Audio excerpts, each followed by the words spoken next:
माननीय सभापति महोदय, समय देने के लिए मैं आभार प्रकट करता हूं। लोकायुक्त और उप लोकायुक्त की यह रिपोर्ट मैंने देखी है, बड़े ध्यान से देखी है। मैं विद्वान सदस्य हरिमोहन जी की बात से सहमत हूं कि यह 1 साल की रिपोर्ट नहीं है, इसके पीछे की घटनाएं बहुत लंबी है। 1 साल की इसलिए क्योंकि उस साल के अंदर उसके ऊपर कार्रवाई हुई, जो शिकायतें दर्ज हुई वो भी उसके अंदर शामिल हैं और जिन शिकायतों का निराकरण हुआ वो भी उसके अंदर शामिल हैं। विषय यह है कि एक बार संजोग से मुझे लोकायुक्तों के राष्ट्रीय अधिवेशन में शामिल होने का मौका मिला और देश के सभी लोकायुक्तों का यह विषय था कि हमारे पास ऐसी ताकत नहीं है कि हम इस पर कार्रवाई कर सकें। यानी जो माननीय बूंदी से आने वाले विधायक महोदय ने कहा कि यह दंत विहीन है, मैं कहता हूं यह नख दंत विहीन है। इसके पास में कोई भी ऐसी चीज नहीं है, कोई शक्तियां नहीं है जिसके कारण यह कार्रवाई कर सकें, और शक्तियां हैं तो भी लोकायुक्त बनाने वालों के जाल में उलझ कर रह जाती है।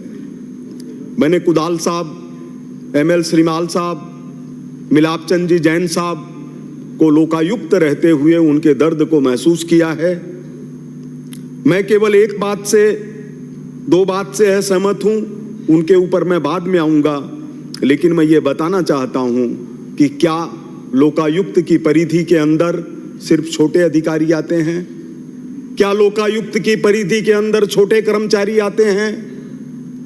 लोकायुक्त ने जिनके ऊपर भी कार्रवाई की है उसमें एक भी बड़े अधिकारी का नाम नहीं। ऐसा नहीं है कि आते नहीं हैं, मामले बहुत होते हैं, लेकिन वो अपने अपने तरीकों से अलग हो जाते हैं, चाहे सरकार किसी की भी हो। मैं माननीय सदस्यों को, माननीय सभापति महोदय, आपके माध्यम से निवेदन करता हूं कि राजस्थान सामान्य राज्य नहीं है। राजस्थान की अपनी एक खासियत है, यहाँ की सड़कों के ऊपर वीरों के हड्डियों की धूल बनी है, और शांति से सोचेंगे तो चेतक के टापुओं की आवाज और मीराबाई के गीतों की आवाज सुनाई देती है। महोदय मोहनलाल जी सुखाड़िया हमारे राजस्थान के सबसे ज्यादा समय तक मुख्यमंत्री रहने वाले व्यक्ति थे। उनके विनम्र व्यवहार को आज भी लोग याद करते हैं और ये कहते हैं कि अगर किसी मुख्यमंत्री ने अपने कर्मचारी को अपने से अलग नहीं समझा तो वो सुखाड़िया जी थे। मैं आपको बताना चाहता हूं, मैंने एक सुखाड़िया जी का पत्र पढ़ा है। जब वो कर्नाटक के राज्यपाल थे तो उन्होंने अपने बेटे को पत्र लिख करके कहा कि जो लोन लिया हुआ है उसका 1000 रुपया कैसे चुकाओगे। ये है ईमानदारी का प्रतीक। श्रीमान भैरव सिंह जी शेखावत, जिन्होंने प्रतिपक्ष को आवाज दी राजस्थान में, वो जब इमरजेंसी के अंदर 19 महीने तक जेल थे तो उनकी पुत्री और पत्नी ने किस तरह से घर चलाया, इसको सारा राजस्थान जानता है। यह है हमारी ईमानदारी का प्रतीक।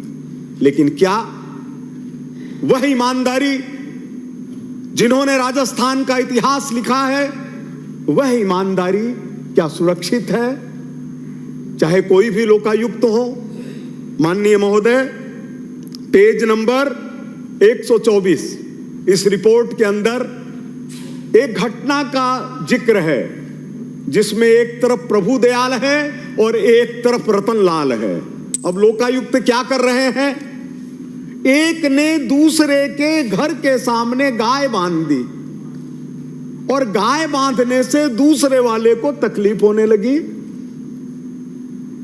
और इस बात पर संतोष व्यक्त किया गया है कि हमने उस गाय को हटवा दिया। क्या यह लोकायुक्त का काम है? या लोकायुक्त का काम है लोक के ऊपर आयुक्त, और लोक के ऊपर आयुक्त यह जो नाम है हमारे बहुत ही बड़े प्रियतम राजस्थान के यशस्वी वकील और राजनयिक ML सिंघवी साहब का रखा हुआ है। मैं यह आप लोगों के माननीय सभापति महोदय के जरिए निवेदन करना चाहता हूं, लेकिन मैं इस बात से सहमत नहीं हो पाता जब ये कहा जाता है कि अन्ना हजारे जी ने जो आंदोलन किया उसके पीछे के जो कारण बताए गए उससे मैं अपने को सहमत नहीं पाता। इसका कारण है कि मनमोहन सिंह जी को मैं एक बेहद ईमानदार प्रधानमंत्री मानता हूं, इसमें कोई संदेह नहीं है।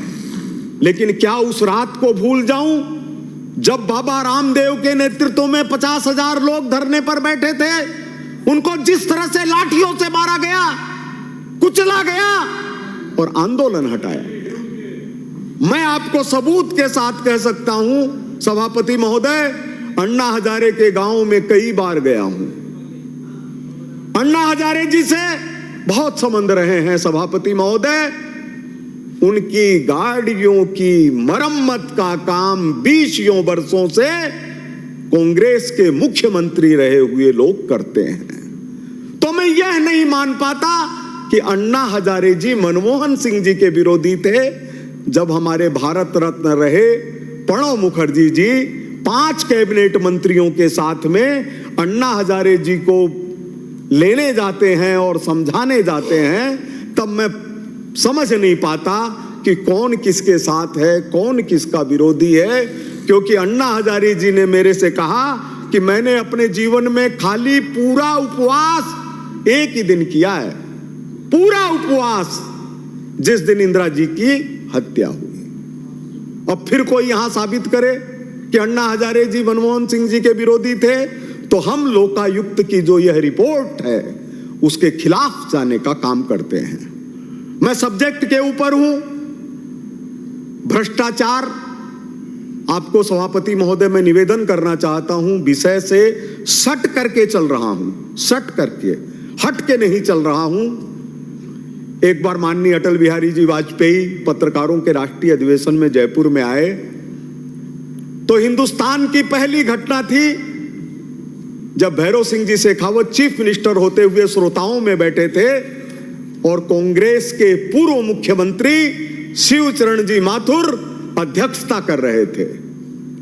वाजपेयी जी ने कहा कि ठाकुर साहब इधर आइए, तो भैरव सिंह जी ने कहा कि आज हम श्रोता हैं, आज माथुर साहब हैं हमारे। तो इस तरह के चरित्र के रहते हुए कभी किसी पार्टी की तरफ, किसी व्यक्ति की तरफ हाथ उठाते हैं, तो हमारे आदरणीय मुख्यमंत्री जी सही कहते हैं कि हम किसी की तरफ एक अंगुली करते हैं तो 4 अंगुलियां हमारी तरफ होती हैं। मैं आपसे यह भी निवेदन करना चाहता हूं कि मैंने तो वो जमाने देखे हैं, जमाने देखने का मतलब बहुत बूढ़ा नहीं हूं माननीय सदस्य जी, लेकिन एक अमेरिकन मैगजीन न्यूज वीक के अंदर एक आर्टिकल छपा और उसके अंदर हमारे एक नेता की डिग्रियों के ऊपर सवाल उठाया गया कि इनकी डिग्रियां फर्जी है। यह सवाल उठाया गया कि इनकी डिग्रियां फर्जी हैं, और परिणाम क्या निकला कि अगले साल उनको बुला करके पद्म भूषण दे दिया गया। मैं नेताजी का नाम नहीं बताऊंगा, लेकिन चूंकि वो अमेरिका के बहुत बड़े पत्रकारों में हैं, रफीक जकारिया जी, इसलिए उनके नाम का उल्लेख करना चाहता हूं। कभी भी चेक कर सकते हैं कि उनको पद्म भूषण दिया जाए। दूसरी चीज, मेरा निवेदन यह है कि यह जो रिपोर्ट है, यह रिपोर्ट बिना पढ़ी हुई रिपोर्ट है। शायद लोकायुक्त महोदय ने भी इसको पढ़ा हो कि नहीं पढ़ा हो, मेरे को संदेह है इसके ऊपर। उसका कारण है कि जिस रिपोर्ट के अंदर 2 पेज लगाए गए हैं, ऐसे 2 लोगों को के जिनको न्याय मिला लोकायुक्त के जरिए, सिर्फ 2 पेज हैं, फोटोग्राफ उसको फोटो स्टेट करके वो 2 पेजों की चिट्ठियां छापी हुई है, जिसके ऊपर यह है कि इन लोगों को लाभ मिला, लोकायुक्त से न्याय मिला।